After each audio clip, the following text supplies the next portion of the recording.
Hi guys, this is Joseph G, and today I want to talk about the new Alliance race for the Alliance, in this case the Dark Iron Dwarves.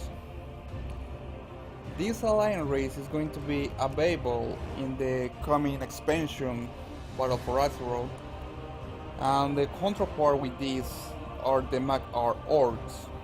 But today I'm going to talk about Dark Iron Dwarves and show some key points with this race. First of all, with this race you have a plenty variety of class that you can choose, which are warrior, paladin, hunter, rogue, priest, shaman, mage, warlock, and monk.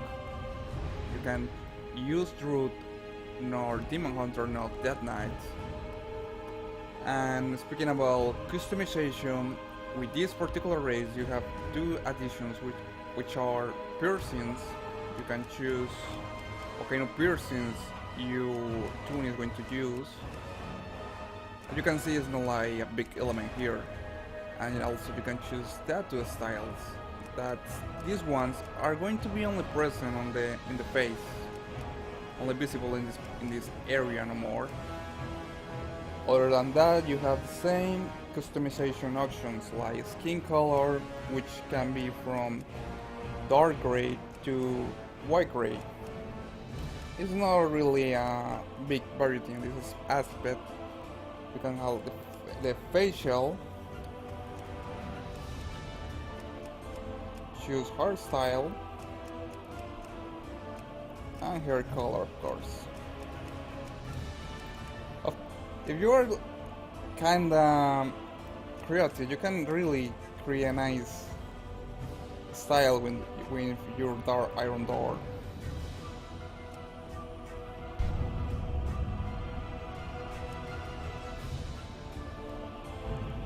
Some key points about this race is that they have a really interesting amount of racials that are really useful depending on what environment are you fighting. As you can see here, I am playing in the beta, just testing some stuff here. But speaking about the racials with this race, sensitive information that he insists you really have a nice amount of useful racials.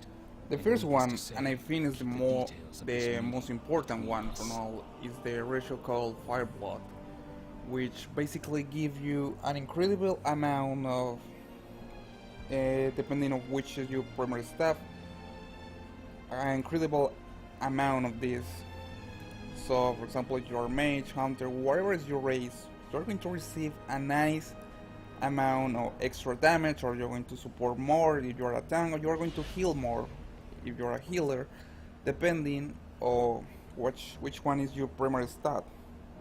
Also keep in mind, you are going to get extra effect buff if you remove, depending on the amount of debuff that you remove in that moment when you use Fireblood. So, for example, if you are in a PvP battleground and you get win a lot of debuffs from all the kind of reduced movement speed debuff or taking more damage, this is going to clean all that debuffs and going to give you a lot of increase in your primary stats for around 8 seconds, which can be really useful in PvP environments and of course PvE environments if you are tanking or doing DPS or healing. The next racial with this race is one called Dungeon Builder, which basically gives you more speed while you are indoors. This is really useful when you are doing dungeons, any kind of dungeons, and I think raids works too, which is very interesting. For example, if you are a tank and want to clean a dungeon really fast, it can be really big, had some beneficials, combining this increase of speed plus some increase of movement speed, buff like food, whatever you think about it, it can be really useful. The other racial that you can find with this race is one called Forge in Flinch, which is this one here. This basically reduces damage taken from physical attacks by 1%.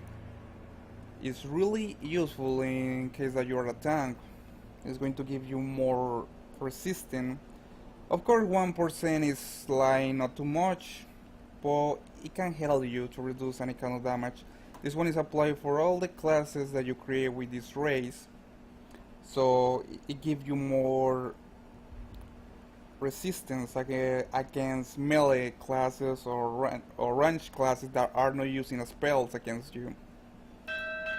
Another one racial with this class is mass production.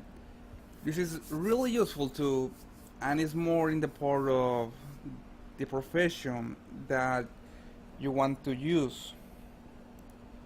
Basically is like you're a blacksmith, increase your blacksmith skill by 5, and if you're creating an items in let's say for example you are creating some mail pants and you can create them, depending on the first one that you create, the next one are going to be create 25% faster.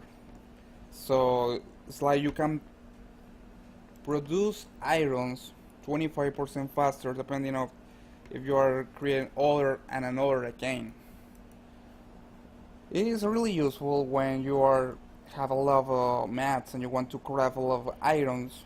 This is going to help you. Other than that, basically is only useful for blacksmiths. So if you want to be a blacksmith with your dark iron door, it's going to be really useful. Another one, and I think also is really interesting one, is the mold machine. This one here basically is a teleportation machine that you can go to all the main cities of the Alliance. You can see I am using that here.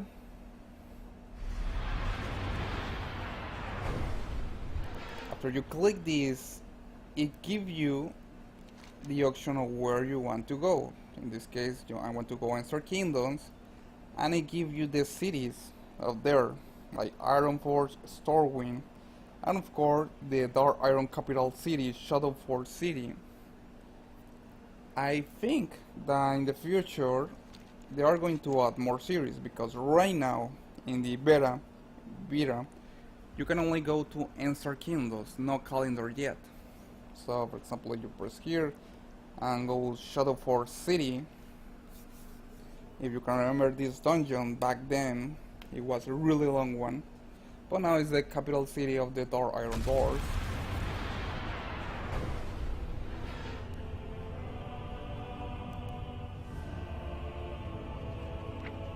Of course, it have a 30 minutes cooldown, so you have to wait until you use it.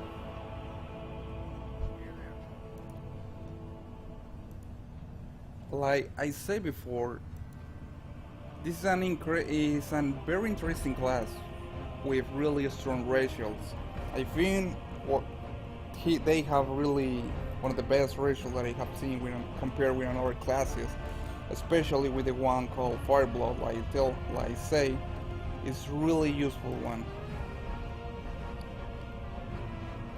The dungeon ratio is also useful for clean out dungeon faster, 4% something, and it's really a strong race because it has a lot of classes. Basically, the only one that it doesn't have is Druid. Dead Knight, Demon Hunters, of course. It have 2 reasons, but besides that, they basically have all the classes: Shaman, Priest, Mage, Hunter, which make this class a really nice one. In the expansion, when they release that, I really recommend that you use this one. Speaking about what personal mounts you can get with this race, we have 2 interesting options. One is if you are only a paladin, you can get this one here, Darforge Ram. The problem is that you only can use this one if you are a paladin, otherwise it's not going to work.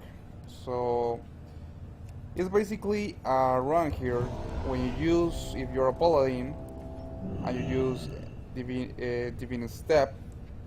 It's not the typical horse that you can see all the time, or the Elec with the Draenites. It's a Darforge run, making an interesting war zone, which I really find pretty good.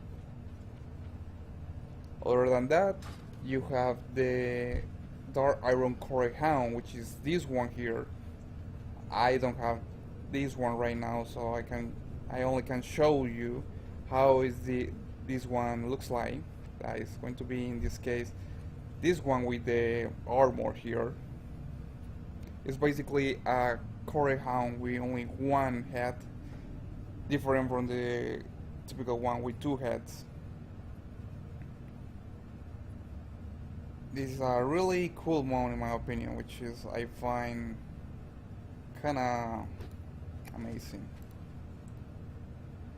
Speaking now about how you can get this race, and basically in the finished part of this video, for you can create Dark Iron doors, you have to complete the Alliance campaign Ready for War, which is basically a level quest campaign that is going to be available once Battle for Azeroth is available.